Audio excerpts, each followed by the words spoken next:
இன்னைக்கு நாம மகாபாரதத்துல வர கதையான யட்சன் தருமனோட கதையை பார்ப்போம். 12 ஆண்டுகால வனவாசம் கிட்டத்தட்ட முடிஞ்சு போச்சு. பாண்டவர்கள் ஓராண்டு மறைஞ்சி வாழ வேண்டிய காலம் நெருங்கிவிட்டது. அந்த நேரத்துல ஒரு நாள் பாண்டவர்களும் திரௌபதியும் காட்டுக்குள்ள அலைஞ்சுக்கிட்டே இருக்கும் போது திரௌபதிக்கு ரொம்ப தண்ணி தாகம் ஏற்பட்டுச்சு. இதை பார்த்த தருமர், நகுலா இங்க வா, பக்கத்துல ஏதாவது குளம் ஏரி ஏதாவது இருக்கான்னு பார்த்து அங்கேருந்து தண்ணி எடுத்துட்டு வா அப்படின்னு சொல்லி நகுலனை அமுச்சு வச்சாரு. காட்டுக்குள்ள போன நகுலன் குளத்தை தேடி சுத்தி வரான். அப்போ அங்க ஒரு பெரிய குளம் இருந்துச்சு. அந்த குளத்தை பார்த்த உடனே சரி, நாம் தண்ணி குடிச்சிட்டு நம்மளோட சகோதரர்களுக்கும் தண்ணி எடுத்துட்டு போவோம்னு சொல்லிட்டு அந்த குளத்துக்குள்ள காலை வைக்கிறான். அப்போ வானத்துல இருந்து ஒரு சத்தம், ஏ நகுலா, நான் கேட்கும் கேள்விகளுக்கு பதில் சொல்லிவிட்டு இந்த குளத்தில் கால் வை அப்படின்னு ஒரு சத்தம் கேட்குது. அந்த சத்தத்தை கேட்ட உடனே நகுலன் சொல்றான், நான் யாரு தெரியுமா? பாண்டு புத்திரன் நகுலன். நான் யாருக்கும் பதில் சொல்ல வேண்டிய அவசியம் கிடையாது. அப்போ அந்த சத்தம் சொல்லுது, இது என்னுடைய குளம், எனக்கு பதில் சொல்லாவிட்டால் இந்த குளத்திலிருந்து தண்ணி குடிப்பதற்கான உரிமை உனக்கு கிடையாது. அதை மீறி நீ குடித்தால் உனக்கு பிரச்சனை ஏற்படும் அப்படின்னு மிரட்டுது. இதை கேட்ட நகுலன், நான் யாருக்கும் பயப்பட மாட்டேன்னு சொல்லிட்டு தண்ணியை எடுத்து குடிச்சிடுறான். உடனே அவன் அந்த குளத்துக்கரையிலேயே மயக்கமாயிடுறான். கொஞ்ச நேரம் கழிச்சு தருமர் யோசிச்சு பார்க்கறாரு, என்ன இது இவ்வளோ நேரம் ஆயிடுச்சே, ஏதாவது பிரச்சனையா இருக்குமோன்னு சொல்லிட்டு நேரா பீமனை அனுப்புறாரு. பீமனும் இதே மாதிரி அந்த குளத்துக்கரைக்கு வரான். அங்க நகுலன் மயக்கமாயிருக்கிறத பார்த்த உடனே ஏதோ பிரச்சனைன்னு சொல்லிட்டு இவன் தண்ணி எடுத்து வந்து நகுலனோட முகத்துல தெளிக்கிறதுக்காக தண்ணியில கை வைக்கிறான். அதே மாதிரி யட்சன் வந்து பீமனையும் எச்சரிக்கை பண்ணுது. பீமனும் அதை அலட்சியப்படுத்துறான், தண்ணி எடுத்து குடிக்கிறான், அவனும் மயக்கமாயிடுறான். இதே மாதிரி அடுத்தது அர்ஜுனன் வரான், சகாதேவன் வரான். எல்லாருமே யட்சனோட எச்சரிக்கையை அலட்சியப்படுத்தினதால மயக்கமாய் கீழே விழுந்துடுறாங்க. போன 4 பேரும் வராததால தருமருக்கு மிகவும் கவலை ஆயிடுச்சு. திரௌபதி அங்கே இருக்க சொல்லிட்டு தருமரே காட்டுக்குள்ள தேடி வர்றாரு. அப்ப அவரோட 4 தம்பிங்களும் குளத்துக்கரையில மயக்கமா இருக்கிறத பார்த்தாரு. அதை பார்த்த உடனே அவருக்கு புரிஞ்சிடுச்சு, இந்த குளத்துல ஏதோ ஒரு பிரச்சனை இருக்கு. சரி, நாமளே போயிட்டு தண்ணி எடுத்துட்டு வந்து இவங்க எல்லாருக்கும் மயக்கத்தை தெளிவிக்கலான்னு சொல்லிட்டு தண்ணி எடுக்கிறதுக்காக போறாரு.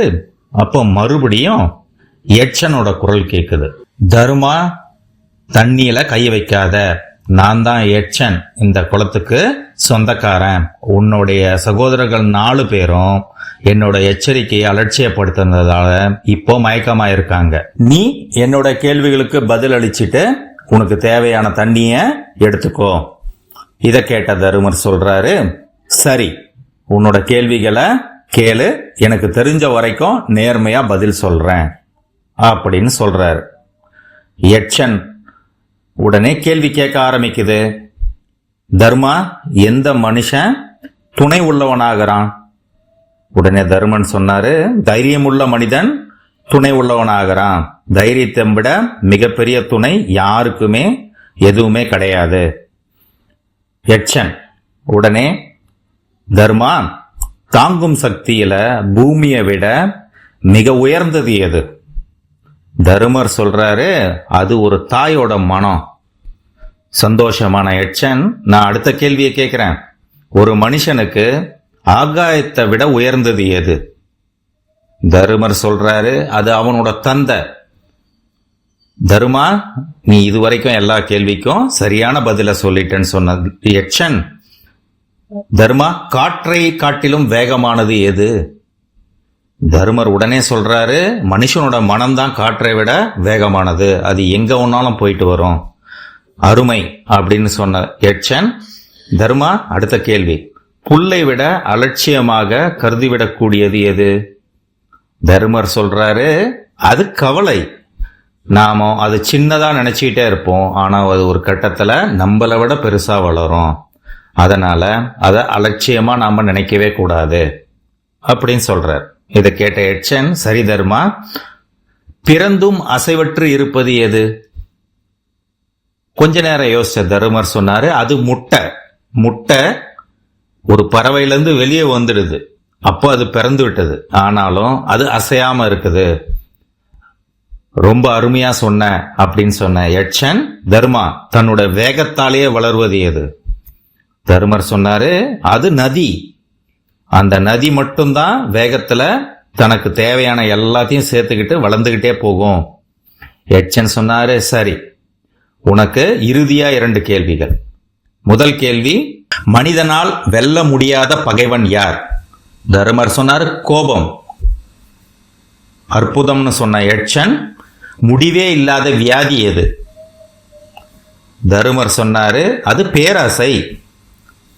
இதை கேட்ட யட்சன் ரொம்ப சந்தோஷமாயி, தர்மா, நான் கேட்ட எல்லா கேள்விக்கும் நீ பதில் சொல்லிட்ட. எனக்கு ரொம்ப ரொம்ப சந்தோஷம். உனக்கு என்ன வேணுமோ கேள் அப்படின்னு சொன்ன உடனே தருமர் உடனே சொன்னாரு, என்னுடைய 4 தம்பிகளும் உயிர் பிழைச்சி மறுபடியும் வரணும். இதை கேட்ட யட்சன் சொன்னாரு, முடியாது. உன்னுடைய 4 தம்பிகளும் என்னுடைய எச்சரிக்கையை மிகவும் அலட்சியப்படுத்தினாங்க. இருந்தாலும் உன்னோட இந்த நேர்மையான பதில்களை பார்த்து எனக்கு ரொம்ப சந்தோஷமா இருக்கு. உனக்கு ஒரு வாய்ப்பு தரேன்.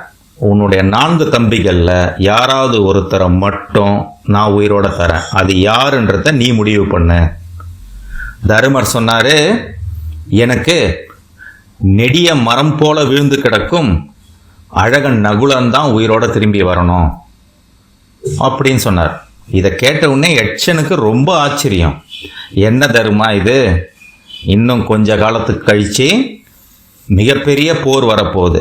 அந்த போர்ல உனக்கு பீமனோ அர்ஜுனனோ இருந்தா மட்டும்தான் உனக்கு வெற்றி கிடைக்கும். அவங்கள யாராவது ஒருத்தரை உயிர்ப்பிச்சு கேள். நகுலனால உனக்கு பெரிய பயன் இல்லை அப்படின்னு சொல்லுது. கொஞ்சமா யோசிக்காம தருமர் சொல்றாரு, யட்சா, எனக்கு தர்மம் தான் முக்கியம். அதற்கு முன்னாடி அர்ஜுனனாலேயோ பீமனாலேயோ கிடைக்க போற அந்த வெற்றி முக்கியமே கிடையாது. என்னுடைய அம்மா குந்தி தேவிக்கு மூத்த பையனான நான் உயிரோட இருக்கிறேன். என்னுடைய இன்னொரு அம்மாவான மாத்திரியோட மூத்த பையன் நகுலன் உயிரோட இருக்கிறது தான் தர்மம். அதை நான் இந்த போர் வெற்றிக்காக மீற மாட்டேன்.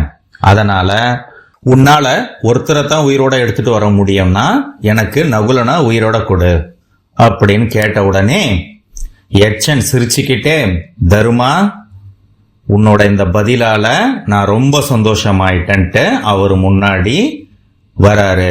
அது வேற யாரும் இல்லை, அந்த யட்சன் தர்மரோட அப்பாவான யமராஜா தான். அவர் சொல்றாரு, தர்மா, நீ இப்போ இது மாதிரியான மிகவும் கடினமான சூழ்நிலையிலையும் தர்மத்தை கடைபிடிச்சதால உன்னோட 4 தம்பிகளையும் நான் உயிரோட திருப்பி கொடுக்கறேன்னு சொல்லிட்டு திருப்பி கொடுத்தாரு. சந்தோஷமா தருமரும் மற்ற 4 பேரும் அந்த குளத்துல தண்ணியை குடிச்சிட்டு தண்ணியை எடுத்துட்டு போனாங்க. இது போன்ற நல்ல கதைகள் மற்றும் விடுகதைகளை கேட்க தொடர்ந்து சப்ஸ்கிரைப் பண்ணுங்க அருமையான கதைகள் சேனலை. மறக்காம லைக் பண்ணிடுங்க. கூடவே உங்க ஃப்ரெண்ட்ஸ் அண்ட் ரிலேட்டிவ்ஸ்க்கும் ஷேர் பண்ணுங்க. பக்கத்துல இருக்க பெல் ஐக்கான் பட்டனையும் பிரஸ் பண்ணிடுங்க. நன்றி, வணக்கம்.